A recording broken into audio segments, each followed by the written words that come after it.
The Data Presentation Tool, referred to as the DPT, is a quality improvement tool created by the Canadian Primary Care Sentinel Surveillance Network, which allows you to visualize and explore your patient panel.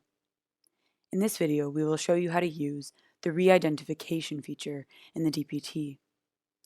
Re-identification is a safe and secure process that allows you, and only you, to identify your patients within the DPT. It is the key that unlocks the full power of the DPT and your patient data. It allows you or a medical office assistant to reach out to patients who would benefit from follow-up, thereby improving the quality of their medical care. Re-identification also enables easy panel management and quality improvement initiatives. In this video, we will walk through the 5 simple steps of the re-identification process.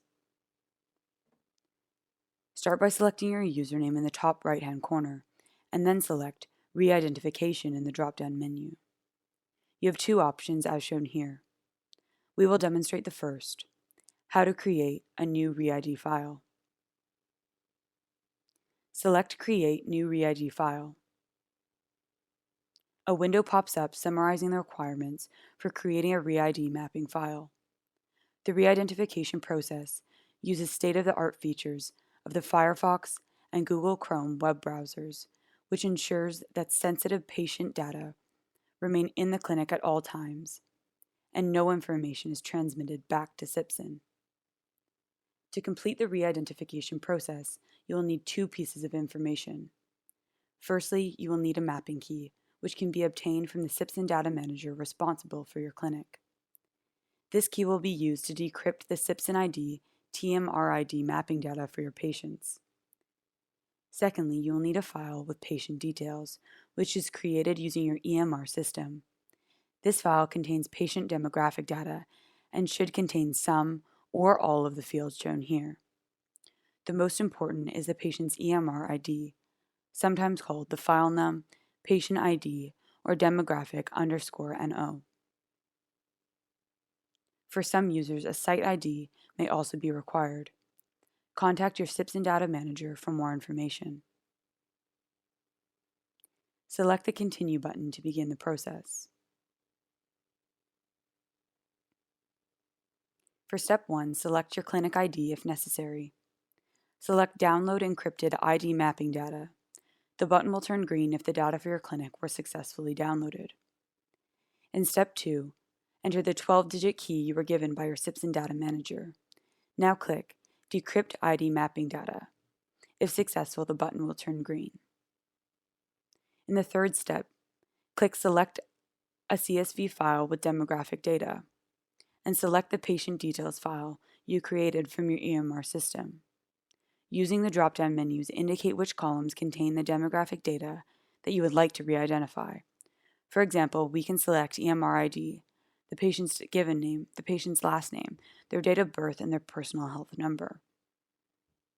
Now click Select Patients from the selected CSV columns.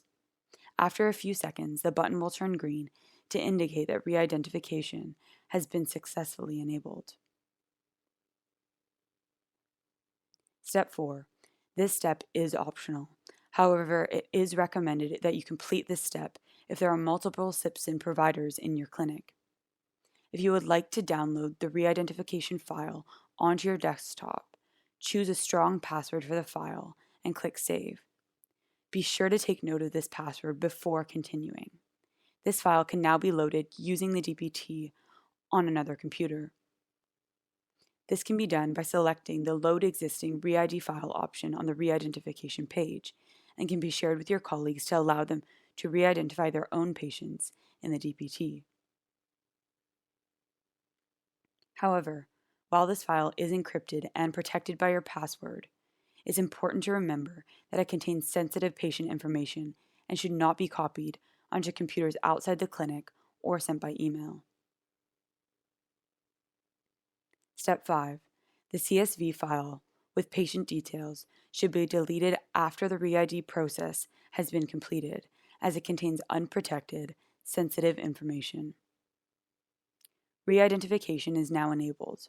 Now, when conducting a search, patient information will be shown when you view the list of patients or patient demographic data.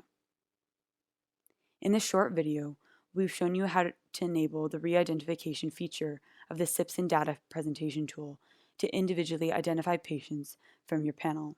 We encourage you to try it out for yourself. For more details on re-identification, refer to the DPT user manual. And for other videos like these, visit the CPCSSN YouTube channel.